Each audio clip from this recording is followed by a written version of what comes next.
আসসালামু আলাইকুম। সবাইকে শুভেচ্ছা জানাচ্ছি। মাসুম মাহবুব। আপনারা কি দেখতে এবং শুনতে পাচ্ছেন ক্লিয়ার? আমাকে একটু কমেন্ট করে জানাবেন। প্রিয় দর্শক, আমার হাতে আন্তর্জাতিক বিশ্বের বেশ কিছু গুরুত্বপূর্ণ খবর রয়েছে। প্রথম খবরটি হলো, এবার আফগান পাকিস্তান মুখোমুখি হয়ে গেছে। পাশাপাশি আফগান পররাষ্ট্রমন্ত্রী ছুটে গেছেন ভারতের সাহায্য চাইতে। আবারও কি আফগানরা খাল কেটে কুমির আনছেন, নাকি আফগান ভারতের সম্পর্কের নেপথ্যে অন্য কোনো গল্প আছে? কি হতে পারে সেই গল্প? দ্বিতীয় ব্রেকিং খবর, গাজা ছাড়তে শুরু করেছে দখলদার বাহিনী। আস্তে আস্তে গাজায় ফিরতে শুরু করেছে প্রতিরোধ বাহিনী এবং গাজার প্রকৃত মালিক ফিলিস্তিনিরা। পাশাপাশি পাকিস্তান সীমান্তের কাছে আবারও ভারত তাদের ড্রোন অর্থাৎ নৌবাহিনী এবং এয়ারফোর্সের মহড়া শুরু করেছে এবং সেই মহড়ার নেপথ্যে মূল প্রশিক্ষক ইসরায়েল। এই তিনটি বিষয় নিয়ে আজকে সংক্ষিপ্ত এই লাইভ সেশনে কথা বলবো। আর সবচেয়ে গুরুত্বপূর্ণ খবর, যে কোনো সময় গাজাতে প্রবেশ করতে পারে তুর্কি সেনারা। দর্শক, প্রথম পাক ভারতের খবরটি দিয়ে আসছে। সাম্প্রতিক সময় দখলদার দেশটির হাই অফিসিয়াল অর্থাৎ সেনাবাহিনীর গুরুত্বপূর্ণ কর্মকর্তারা এসেছিলেন ভারতে। এরপর কিছু গুরুত্বপূর্ণ ডিভাইস, ইকুইপমেন্ট, সামরিক অস্ত্র, যাই বলি না কেন, দিয়ে গেছে এবং যে জিনিসগুলো ভারত দখলদারদের কাছ থেকে কিনেছে তার উপর প্রশিক্ষণ ব্যবহারের কাজগুলো শিখিয়েছে দখলদাররা ভারতকে। কারণ পাক ভারত লড়াইতে নরেন্দ্র মোদীর দেশটি পরাজিত হওয়ার পর ইসরায়েল ভারতকে প্রতিদিনই নতুন নতুন ভাবে পাকিস্তানের বিরুদ্ধে যুদ্ধের জন্য প্রস্তুত করছে। আজকে যে ভিডিও ফুটেজ দেখলাম ভারতীয় গণমাধ্যমের সূত্রে, সেখানে ড্রোন থেকে শুরু করে বিভিন্ন দখলদারদের সামরিক অস্ত্রের ব্যবহারের উপর মহড়া চলছে এবং ভারতীয় নেভি, ভারতের এয়ারফোর্স, এই দুটো সংস্থা একযোগে মহড়া চালিয়েছে। বিভিন্ন জার্নাল বলছে ভারত তাদের বুনিয়ানুম মার্সুস এবং ভারতীয় যে অপারেশন সিঁদুর, এই লড়াইয়ের শেষে পরিসমাপ্তিতে পরাজিত হওয়ার কারণে এবার তারা যে কোনোভাবে একটি জয় চায়। আর সেই জয়ের জন্য ভারত এখন মরিয়া হয়ে সব রকম প্রস্তুতি চালাচ্ছে। অর্থাৎ পাকিস্তানের কাছে তারা যে পরাজিত হয়েছে, এই পরাজয়ের প্রত্যেকটা কারণ চিহ্নিত করে সেখানে কিভাবে এই পরাজয়কে এড়িয়ে আবার বিজয়ী হওয়া যায়, তার জন্য তারা এখন বিভিন্নভাবে চেষ্টা চালাচ্ছে। আর সেই চেষ্টার অংশ হিসেবে দখলদাররা ভারতে এই ট্রেনিং বা মহড়ায় তাদেরকে প্রশিক্ষক হিসেবে কাজ করছে এবং দখলদারদের বিভিন্ন অস্ত্র ভারত এখন ব্যবহার করছে এবং সেই ব্যবহারের উপরেই মূলত কাজ চলছে। প্রশ্ন উঠতে পারে, তাহলে কি ভারত আবারও পাকিস্তানের সাথে লড়াইতে অবতীর্ণ হতে যাচ্ছে, আবারও মুখোমুখি হচ্ছে বা যুদ্ধ বাঁধবে? সামগ্রিক বিশ্লেষণ এবং ভারতীয় সেনা প্রধান বা সেনাবাহিনীর, নৌবাহিনীর, এয়ারফোর্সের প্রধানদের যে বক্তব্যগুলো আমরা শুনছি, এবং তারা বারবারই বলছে যে তাদের অপারেশন সিঁদুর শেষ হয়নি এবং তারা তাদের দেশবাসীকে, তাদের বাহিনীকে, সেনাবাহিনীকে বারবারই সতর্ক থাকতে বলছে এবং প্রস্তুত থাকতে বলছে যে কোনো সময় তারা আক্রমণ করবে এবং পৃথিবীর মানচিত্র থেকে পাকিস্তানকে মুছে ফেলার ঘোষণাও তারা দিয়েছে সাম্প্রতিক কয়েকদিনে। পাল্টা পাকিস্তানও বলেছে যেভাবে তাদের যুদ্ধ বিমানকে কবর দিয়েছে পাকিস্তানিরা, ঠিক সেভাবে এবার ভারতীয়দেরও কবর রচনা করা হবে। কে বলছে? পাকিস্তানিরা বা পাকিস্তানের প্রতিরক্ষা মন্ত্রী। এই পরিস্থিতিতে দেশ দুটোর মধ্যে উত্তেজনা বাড়ছে, বই কি কমছে না। দ্বিতীয় গুরুত্বপূর্ণ খবরটি হলো আফগান পাকিস্তান। গতকালকে পাকিস্তান থেকে আফগানিস্তানে এয়ার স্ট্রাইক চালানো হয়েছে এবং এই স্ট্রাইকে পাকিস্তানের পক্ষ থেকে বলা হয়েছে শীর্ষ 3 জন ব্যক্তি শহীদ হয়েছেন। অর্থাৎ এই 3 জন ব্যক্তির তালিকাটি আমি চেক করে দেখলাম আজ থেকে বেশ কয়েক বছর আগে, যখন আমেরিকানরা আফগান দখলে রেখেছিল, এই 3 জন সে সময় মারা গেছে, এই খবরটি বেরিয়েছিল। কিন্তু আজকে পাকিস্তানের আইএসপিআর এর বক্তব্য অনুসারে সেই 3 জন ব্যক্তির নামটি উঠে আসলো। তাদেরকে নাকি পাকিস্তানের বিরুদ্ধে সন্ত্রাসী কর্মকাণ্ডের অভিযোগে পাকিস্তান স্ট্রাইক চালিয়ে, পাকিস্তান থেকে যে আফগানে স্ট্রাইক চালানো হয়েছে সেখানে তাদেরকে মারা হয়েছে। এবং পাকিস্তানের বেশ কজন সিনিয়র সাংবাদিক জানিয়েছে যে এই ব্যক্তিরা আফগান তালেবান মানে তালেবানদের সাথে আমেরিকানদের যে লড়াই হয়েছে সেই সময় নাকি মারা গেছে। তার মানে তাহলে তারা মারা যায়নি, বেঁচে ছিল, পরবর্তী আফগানরা তাদের পাকিস্তানিরা তাদের মেরেছে? এই প্রশ্নগুলো এসছে। এবং পাকিস্তান আফগানিস্তানে যে স্ট্রাইক চালিয়েছে সেই স্ট্রাইকের পর ক্ষুব্ধ হয়েছে আফগান। তারা বলছে তারা পাকিস্তানের বিরুদ্ধে সামরিক অভিযানের জন্য প্রস্তুতি নিচ্ছে। এবং তাদের পররাষ্ট্রমন্ত্রী মুত্তাকিন সাহেব, আমির মুত্তাকিন এবং জাবিউল্লাহ মুজাহিদ, তারা ভিন্ন ভিন্ন যে বার্তা দিয়েছে সে বার্তায় তারা বলছেন যে কোনোভাবে পাকিস্তানের আগ্রাসন তারা মোকাবেলা করবেন। অর্থাৎ এটিকে পাকিস্তানের আগ্রাসন বলছেন এবং তারা মোকাবেলার ঘোষণা দিচ্ছেন। এবং আজকে লাস্ট স্টেটমেন্ট, আফগান পররাষ্ট্রমন্ত্রী তিনি 6 দিনের ভারত সফরে গেছেন। প্রশ্ন হলো, একজন পররাষ্ট্রমন্ত্রী 6 দিনের জন্য ভারতে সফরে কেন গেলেন? একজন রাষ্ট্রীয় মেহমান সর্বোচ্চ 2 দিন কি 3 দিন থাকার নজির দেখেছে, কিন্তু এখানে 6 দিন থাকবে। এবং তিনি ভারতীয় গুরুত্বপূর্ণ ব্যক্তিদের সাথে বৈঠক করছেন, জয়শঙ্করের সাথেও বৈঠক করেছেন। ইন্ডিয়ান এবং আফগান গণমাধ্যমের লাস্ট স্টেটমেন্ট দেখলাম, দুজনের মধ্যে বাণিজ্যিক চুক্তি হয়েছে এবং সেই চুক্তিতে বলা হয়েছে আফগানরা ভারতীয়দের অফার করেছে যে আফগানে যে প্রাকৃতিক সম্পদ রয়েছে, সেটা মিনারেল বা আদার্স যে সম্পদ রয়েছে, যেগুলো নেয়ার জন্য আমেরিকানরা আফগানে প্রবেশ করতে চাইছে,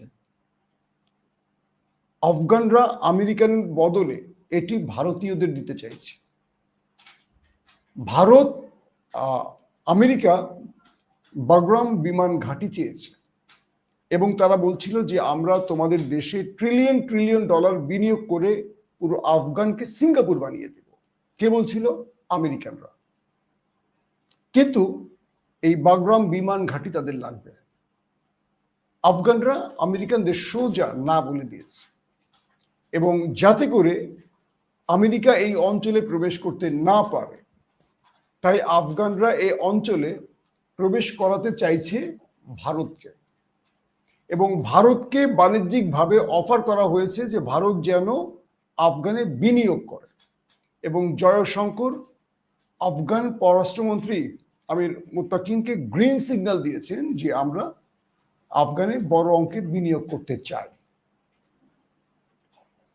এই যে দুজন গুরুত্বপূর্ণ ব্যক্তির বৈঠকটি হলো, এই বৈঠকটি কি কেবল বাণিজ্যিক না, দুটো ফ্যাক্ট কাজ করছে। এক, যে কোনোভাবে আফগানরা চাইছে এখানে যেন আমেরিকা প্রবেশ করতে না পারে। ওকে ফাইন, এটা গুড থিং। কিন্তু যে আফগানকে আশরাফ গানি, অর্থাৎ বিগত 20 বছর মার্কিন বা ন্যাটো যে কাজগুলো করেছে আফগানে, সেই সময় এই পুরো আফগানকে নিয়ে বিশাল ষড়যন্ত্র করছিল এই দাদাদের দেশটি এবং আশরাফ গনি তাদেরকে ব্ল্যাঙ্ক চেক দিয়ে দিয়েছিল। পরবর্তী তালেবানরা ক্ষমতায় আসার সঙ্গে সঙ্গে, কাবুল বিজয়ের সঙ্গে সঙ্গে ভারতীয়রা এম্বাসি ছেড়ে পালিয়ে চলে গেছে। অবশেষে সেই ভারতীয়রা জানিয়েছে আজকে তারা কাবুলে তাদের এম্বাসি প্রতিষ্ঠা করতে যাচ্ছে। বুঝতে পারছেন? অর্থাৎ ভারত আফগানকে স্বীকৃতি দিতে যাচ্ছে, আর সেই স্বীকৃতির বিনিময়ে ভারত আফগানে বিনিয়োগ করবে এবং আফগানের যে প্রাকৃতিক সম্পদ আছে সেই সম্পদ কেনার বা সেই সম্পদ কি বলবো প্রাকৃতিক গ্যাস বা মিনারেল বা আরো যে লিথিয়াম টিথিয়াম যা যা আছে এগুলো আফগানরা ভারতকে দেবে এবং ভারত এগুলো এখন আফগান থেকে নেবে, বিনিময়ে ভারত এখানে বিনিয়োগ করবে। অবশ্যই আফগানরা যে কোনো একটি দেশের সাথে তারা বাণিজ্যিকভাবে সম্পর্ক তৈরি করতে পারে, এটা দেশের জন্য এটি বড় বিষয়। কিন্তু আফগানদের অভিজ্ঞতাটা কি, যে এই ভারত নিয়ে তাদের যে পূর্বের অভিজ্ঞতা, সেই অভিজ্ঞতাটা কি পজিটিভ, বা এই আফগানদের বা তালেবানদের বিরুদ্ধে ভারতের ভূমিকা কি, এটা কি তালেবানরা ভুলে গেছে? যদি এখন এই ভারত আবার নতুন করে আফগানে তাদের রাষ্ট্রদূত আসে বা তাদের এম্বাসি আবারও প্রতিষ্ঠিত হয়, সেক্ষেত্রে প্রতিবেশী দেশ পাকিস্তান আবারও উত্তপ্ত হবে। উত্তপ্ত তো আছেই, কারণ প্রতিদিনই আফগান সীমান্ত ব্যবহার করে পাকিস্তানের বিভিন্ন পয়েন্টে সন্ত্রাসী হামলার ঘটনা ঘটছে এবং পাকিস্তানে প্রতিদিনই কোথাও না কোথাও বহিরাগত সন্ত্রাসীদের হামলায় প্রাণ হারাচ্ছে পাকিস্তানি নাগরিক। আবার পাকিস্তানের সেনাবাহিনী বা টেররিস্ট গ্রুপের বিরুদ্ধে লাগা তাদের যে বিভিন্ন সংস্থাগুলো আছে, সন্ত্রাসীদের বিরুদ্ধে যে টিমগুলো কাজ করছে, প্রতিদিনই তারা অভিযান চালাচ্ছে এবং সেই অভিযানের অংশ হিসেবে পাকিস্তান আফগানিস্তানে এয়ার স্ট্রাইক চালিয়েছে। এবার আফগান ঘোষণা দিয়েছে তারা পাল্টা জবাব দেবে পাকিস্তানকে। প্রশ্ন হলো, আফগানরা যদি পাকিস্তানে এখন পাল্টা জবাব দেয় আর দুই দেশ যুদ্ধে জড়ায়, আফগানরা পাকিস্তানের সাথে পারবে? বাদ দিলাম, পারা না পারার প্রশ্ন না, লাভবান হবে কে? দুটো মুসলিম দেশ নিজেদের মধ্যে লড়াই করবে, সবচেয়ে বেশি লাভবান যারা হবে তাদেরকে আবার আফগানরা টেনে আনছে, যারা বিগত সময় এই তালেবানদের বিরুদ্ধে, যেমন নরেন্দ্র মোদী শেখ হাসিনাকে ব্ল্যাঙ্ক চেক দিয়ে পুরো বাংলাদেশের জাতির বিরুদ্ধে কাজ করেছে, আমাদের গণতন্ত্র, আমাদের ভোটাধিকার কেড়ে নিয়েছে, আমাদের দেশে গুম খুন ক্রস ফায়ার চালিয়েছে, পুরো বাংলাদেশটাকে ভারতের একটা কলোনি বানিয়েছিল। ঠিক সেম গত 20 বছর আশরাফ গনি যখন রাষ্ট্র ক্ষমতায় ছিলেন বা তার আগে যারা ছিলেন, এরা প্রত্যেকে আফগানিস্তানকে ভারতীয় কলোনি বানিয়েছিল। শেষ পর্যন্ত তালেবানদের এক কূটনৈতিক চেষ্টা এবং সামরিক চেষ্টা 20 বছর শেষে পালিয়ে যায় সকল শত্রু। এবং এ কাজে নেপথ্যে কারা সহযোগিতা করেছিল? পাকিস্তান, পাকিস্তানের আইএসআই প্রধান ফায়েজ হামিদ এবং প্রধানমন্ত্রী ইমরান খান। যে পাকিস্তান অনেক বড় মাসুল দিয়ে, যে ইমরান খান তার ক্ষমতা হারিয়েছিল কেবল আফগানকে ক্ষমতায় বসিয়েছিল আমেরিকানদের বিরুদ্ধে তার আইএসআইকে ব্যবহার করে, এবং এইসব বড় বড় 2-3টা কারণে ইমরানকে ক্ষমতা থেকে ছিটকে ফেলে দিয়েছিল আমেরিকা সাইফারের মাধ্যমে, কূটনৈতিক চেষ্টার মাধ্যমে।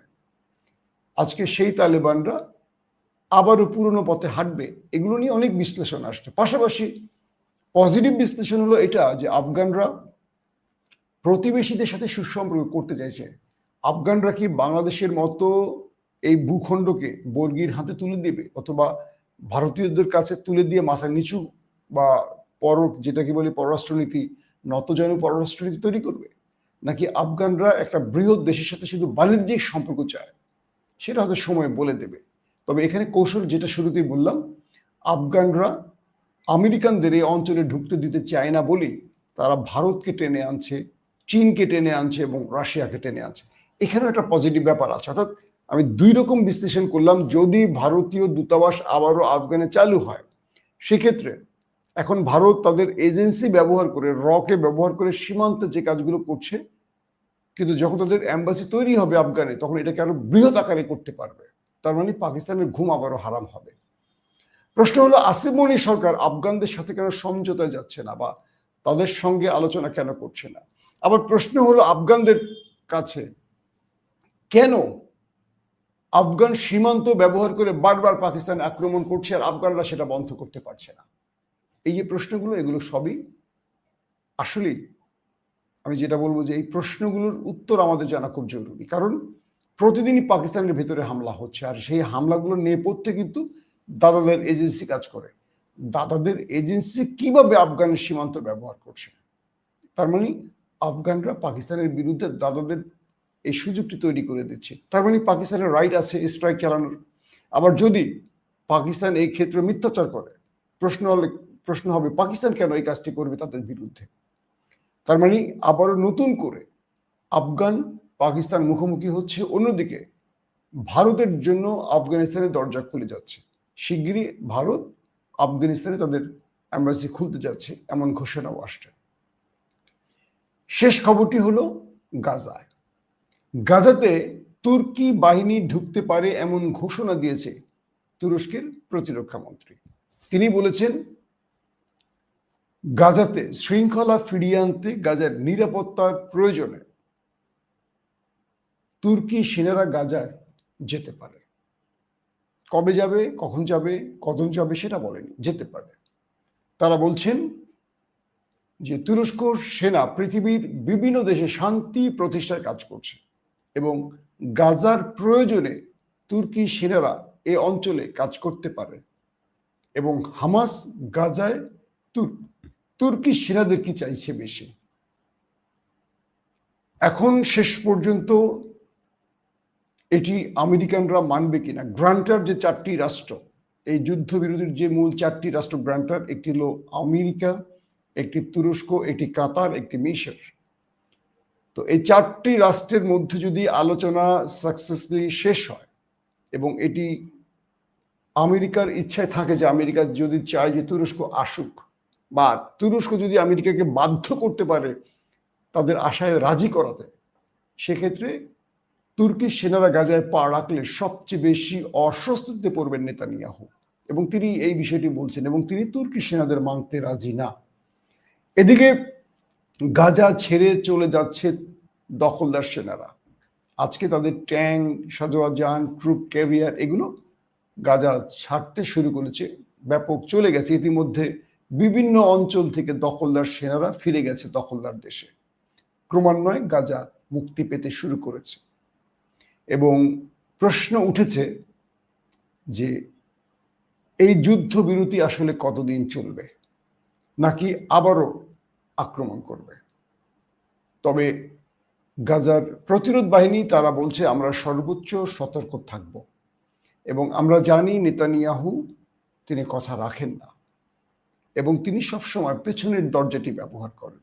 অর্থাৎ যখন সকল জিম্মিদের মুক্তি দেয়া হবে, অর্থাৎ গাজায় প্রতিরোধ বাহিনীর হাতে যে জিম্মিরা রয়েছেন এই জিম্মিদের মুক্তি দেওয়ার পর নেতানিয়াহু যখন তাদের সকল জিম্মিকে ফেরত পাবেন, তারপর আবারও যুদ্ধবিরতি লঙ্ঘন করতে পারে দখলদাররা। এই আশঙ্কা থেকে তুরস্কের সেনাদেরকে গাজা চাইছে হামাস। কারণ তুর্কি পাশাপাশি যদি একটা মুসলিম সামরিক জোট, হোক সেটা সৌদি আরব, হোক সেটা কাতার, হোক সেটা মিশর বা আদার্স যে কোনো রাষ্ট্রের সম্মিলিত একটি সামরিক বাহিনী তুরস্ক গাজায় অবস্থান করে, সেক্ষেত্রে দখলদাররা এই অঞ্চলে আক্রমণের সাহস করবে না। আর তুর্কি সেনারা থাকলে তো নেতানিয়াহু এই অঞ্চলে আক্রমণের কল্পনা করবে না। কারণ যদি তুর্কি সেনারা আক্রান্ত হয় তাহলে তুরস্ক ফুল ফ্রেমে যুদ্ধে জড়িয়ে যাবে। আর তুরস্ক ঠিক সে কারণেই গাজায় আসতে চাইছে, যাতে করে তারা একদম দখলদারদের কোলের কাছে বসেই গাজাকে নিরাপত্তা দিতে পারে। এই সময় আবারও পৃথিবী নতুন করে যুদ্ধের দিকে যেতে চাচ্ছে না, যেহেতু গত 2 বছরে 60,000-এর অধিক মানুষ অফিসিয়ালি মারা গেছে এবং বলা হচ্ছে যে এটা আনঅফিসিয়ালি 1.5 লক্ষের উপরও যেতে পারে এই নিহতের সংখ্যাটা। এখন যুদ্ধবিরতি শুরু হয়েছে, এখন উদ্ধার কাজ চলবে, প্রকৃত সংখ্যাটা ক্রমান্বয়ে আসতে শুরু করবে। তো সবকিছু মিলে আমাদের জন্য এটাই সুখের খবর যে গাজায় যুদ্ধবিরতি শুরু হয়েছে। গাজার মানুষ বিভিন্ন প্রান্ত থেকে তারা গাজায় ফিরছে, তারা তাদের স্বজনদের খুঁজতে শুরু করেছে এবং তারা তাদের ধ্বংস হওয়া বাড়িঘর দেখতে পাচ্ছে। সকল কিছুর মাঝে তারা এইটুকু খুশি হয়েছে তারা তাদের প্রিয় ভূমিতে আবারও পা রাখতে পেরেছে। কিন্তু টেনশন ওই একটাই, জিম্মিদের ফেরত পাওয়ার পর কি করবে ট্রাম্প, কি করবে নেতানিয়াহু। আল্লাহ হাফিজ।